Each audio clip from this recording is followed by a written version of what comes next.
మావా welcome back Tillu square 5 days world wide collections reports. మొదటిగా మన తెలుగు రాష్ట్రాలైన ఆంధ్రప్రదేశ్ అండ్ తెలంగాణలో ఈ సినిమా 5 రోజులకి 30,76,00,000 నెట్ కలెక్షన్ చేసింది. మరి గ్రాస్ చూసుకుంటే 49 కోట్లు. ఇక Karnataka plus rest of India ఈ రెండు కలిపి 2,70,00,000 నెట్ కలెక్షన్ చేసింది. ఇక ఈ సినిమా ఓవర్సీస్లో అయితే 10,55,00,000 నెట్ కలెక్షన్ చేసింది జస్ట్ 5 daysకి. సో ఇది మామూలు విషయం కాదు. ఇక ఈ సినిమా total worldwide net collection చూసుకుంటే 44,01,00,000. ఇక cinema total worldwide gross చూసుకుంటే 76,25,00,000. సో ఓవరాల్గా ఈ సినిమా థియేటర్కల్ బిజినెస్ చేసింది 27 కోట్లు. సో బ్రేక్ టార్గెట్ కొట్టాలంటే 28 కోట్లు నెట్ కలెక్షన్ చేయాలి.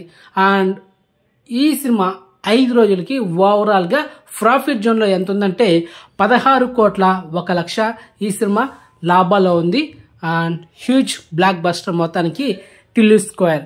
అండ్ ఈ సినిమా ఓటీటీ తీసుకుంది, నెట్ఫ్లిక్స్ తీసుకుంది అనమాట. మరి ఈ సినిమా మనకు ఈ మంత్ ఎండింగ్లో లేకపోతే మే ఫస్ట్ వీక్లో నెక్స్ట్ మంత్ ఫస్ట్ వీక్లో అయితే వచ్చేస్తుంది డామ్షూర్ నెట్ఫ్లిక్స్లో అదనమాట. ఓకే, సో అనౌన్స్మెంట్ కోసం వెయిట్ చేయడం మావా, కొంచెం ఈ మంత్ వరకు వెయిట్ చేస్తుంది తప్పదు. ఓకే, అండ్ ఇన్ఫర్మేషన్ మీరు అయితే లైక్ చేయండి అండ్ ఛానల్ సబ్స్క్రైబ్ చేసుకోండి అండ్ నోటిఫికేషన్ ఆన్ చేసి పెట్టుకోండి. సో నెక్స్ట్ మంచి ఇన్ఫర్మేషన్తో మళ్ళీ మేము ఉంటాం మావా. బాయ్.